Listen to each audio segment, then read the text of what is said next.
Namaskar and welcome.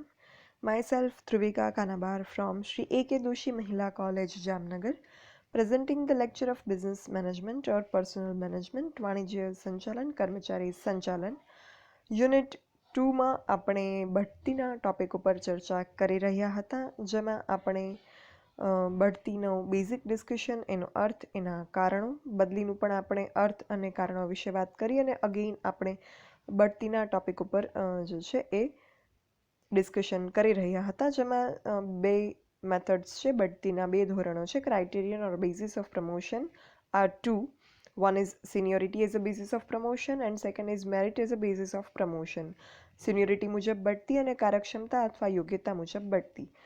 આગળના સેશનમાં આપણે વાત કરી કે how seniority as a basis of promotion affects as an inefficiency among employees, અને એ વસ્તુને નિવારવા માટે as a solution of that thing there is another method of promotion or another base of promotion which is on the basis of merit. કાર્યક્ષમતા અથવા યોગ્યતાના ધોરણે જ્યારે બઢતી આપવામાં આવે તો એ શું છે અને એની તરફેણ અને વિરુદ્ધમાં કઈ દલીલો છે એના વિશે આપણે વાત કરીએ. And this method is upgraded version of promotion compared to the previous version, that is seniority is a basis of promotion.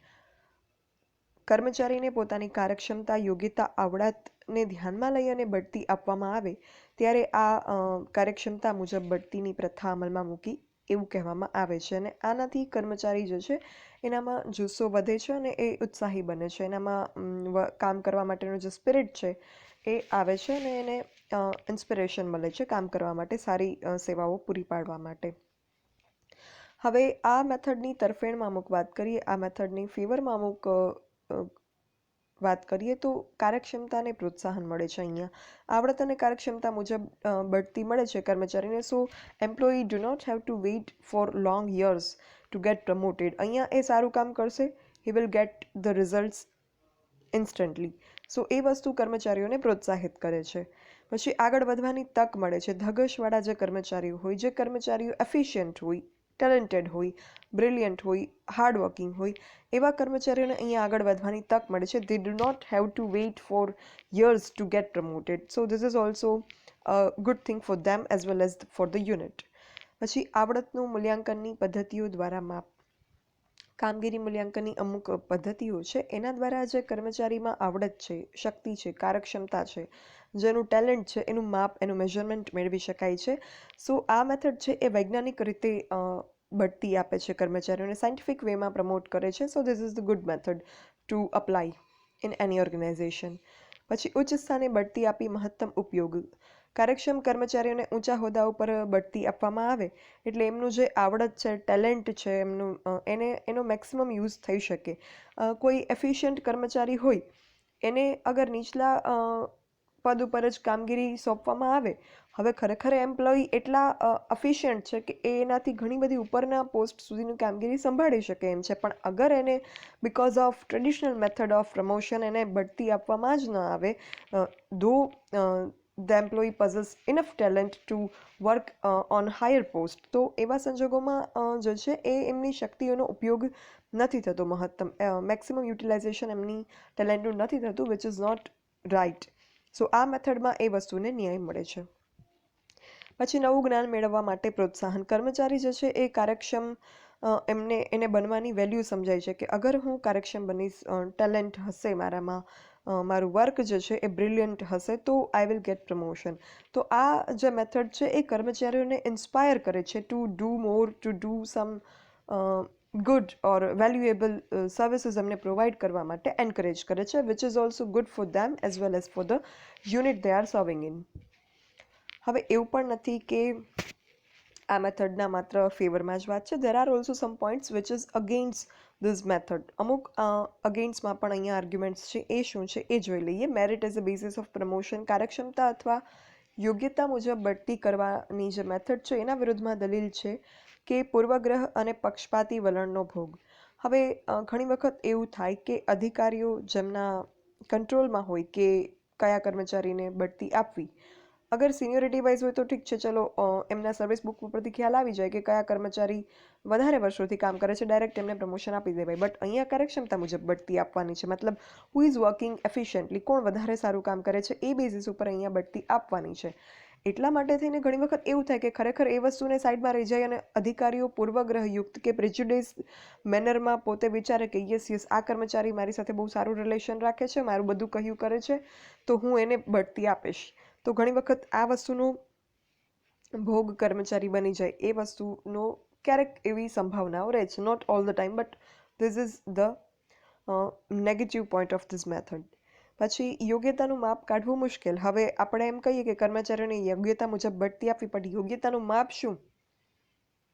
બરાબર, દરેક વસ્તુનું કંઈક માપ હોવું જોઈએ ને, કે આપણે કહીએ કે આ માણસ સ્માર્ટ છે ને આ માણસ સ્માર્ટ નથી, આ માણસ આ બાળકોમાં આપણે કમ્પેરિઝન કરતા હોઈએ, આ બહુ હોશિયાર છે આ હોશિયાર નથી, તો એ જનરલી કેવા બેઝિસ ઉપર એના માર્ક્સ હંમેશા સારા આવે, હંમેશા ફર્સ્ટ રેન્ક લાવે, તો આ હોશિયાર છે આ નથી. So this is totally wrong method. એક્ઝામના માર્ક્સ કોઈ બાળકની ટેલેન્ટ કે હોશિયારીને માપી જ ના શકે, અલ્ટિમેટલી 100% તો ના જ માપી શકે, અપ ટુ સમ લેવલ માપી શકે. ઘણી વખત એવું પણ હોય કે એની ગોખણ શક્તિ વધારે હોય એટલે એને સારા માર્ક્સ આવતા હોય, એકચ્યુઅલ ટેલેન્ટ ના પણ હોય. સો દરેક બાબતમાં દરેક વ્યક્તિની સ્માર્ટનેસ કે બ્રિલિયન્સ લેવલનું યોગ્યતાનું માપ કાઢવું બહુ જ મુશ્કેલ હોય છે. તો એવા સંજોગોમાં હવે કઈ રીતે માપ કાઢવું યોગ્યતાનું અને બઢતી આપવી? So this is also a debatable thing, અને આના અમુક પ્રેક્ટિકલ સોલ્યુશન્સ કાઢેલા છે એકમોએ, કંપનીઓએ. અમુક પ્રકારની પ્રેક્ટિકલ કે થિયોરિટિકલ એક્ઝામ્સ લેવામાં આવે અને પછી એમને જે છે એ એમ્પ્લોઈઝને પ્રમોશન આપવામાં આવે as a solution of this problem. આ વસ્તુ કરવામાં આવતી હોય છે પ્રેક્ટિકલમાં. પછી ભૂતકાળની સિદ્ધિઓ અને કાર્યક્ષમતા. આ મેથડ જે છે કર્મચારીઓની જે ભૂતકાળની સિદ્ધિઓ અને કાર્યક્ષમતા હોય એને જ ધ્યાનમાં લે છે, ભવિષ્યની સફળતાઓને ધ્યાનમાં નથી લેતી. મતલબ પોટેન્શિયલ જે છે કંઈક કરવાનું એમ્પ્લોયમાં, એ વસ્તુને આ જે છે એ ધ્યાનમાં નથી લેવાતું. સારું કર્યું તો જે છે એને પ્રમોશન આપવામાં આવે છે. તો આ વસ્તુ જે છે એમાં પણ ક્યાંક ને ક્યાંક કર્મચારીઓને ક્યારેક અન્યાય થતો હોય છે. અને મજૂર સંગઠનોનો વિરોધ, આખરી વિરોધમાં દલીલ. મજૂર સંગઠનો જે હોય, લેબર યુનિયન્સ, એમને એમાં થાય છે કે અહીંયા અમારી સાથે પક્ષપાત થશે અથવા તો ફેવરેટિઝમ થશે, લાગવગ ચાલશે. આવા સંજોગોમાં જે લેબર યુનિયન્સ હોય છે એ અપોઝ કરે છે આ જે મેથડ છે પ્રમોશનની એની. સો એક રૂઢિગત પ્રણાલીગત ધોરણોથી જ્યાં કાર્યો થતા હોય ત્યાં કર્મચારીઓને સિનિયોરિટીના બેઝિસ ઉપર બઢતી આપવી જોઈએ. જો આપણે આ બંને મેથડના ડિસ્કશનનું કન્ક્લુઝન કરીએ કે કઈ મેથડ સારી, હવે બંનેના ફેવરમાં પણ અમુક પોઈન્ટ્સ છે, બંનેના અગેન્સ્ટમાં પણ અમુક પોઈન્ટ્સ છે. There are both the ways, things are on the both the sides. તો હવે શું કરવું? તો એમાં એવું કરી શકાય કે જ્યાં રૂઢિગત કામ વધારે થતું હોય ટ્રેડિશનલ વેમાં, ત્યાં સિનિયોરિટી મુજબ બઢતી આપવા દેવાની. બટ જ્યાં કાર્યમાં સ્માર્ટનેસની જરૂર હોય, સ્પીડની જરૂર હોય, સ્ટ્રેટેજીની જરૂર હોય, ટેલેન્ટની જરૂર હોય, અપડેટ થતું રહેવાની જરૂર હોય, ઇન ધેટ કેસ એવા કામમાં માત્ર ને માત્ર merit as a basis of promotion is the right option. કાર્યક્ષમતા મુજબ, યોગ્યતા મુજબ બઢતી આપવી જોઈએ કે જ્યાં એક સરખું કામ ન કરવાનું હોય, કામમાં નવીનતા હોય, કામમાં જે છે એ વ્યક્તિની આવડતની વિશેષ ઉપયોગ થતો હોય. એવા સંજોગોમાં જે છે એ આ જે સેકન્ડ મેથડ છે યોગ્યતાના ધોરણે બઢતી, એ જ માત્ર સાચો ઓપ્શન છે.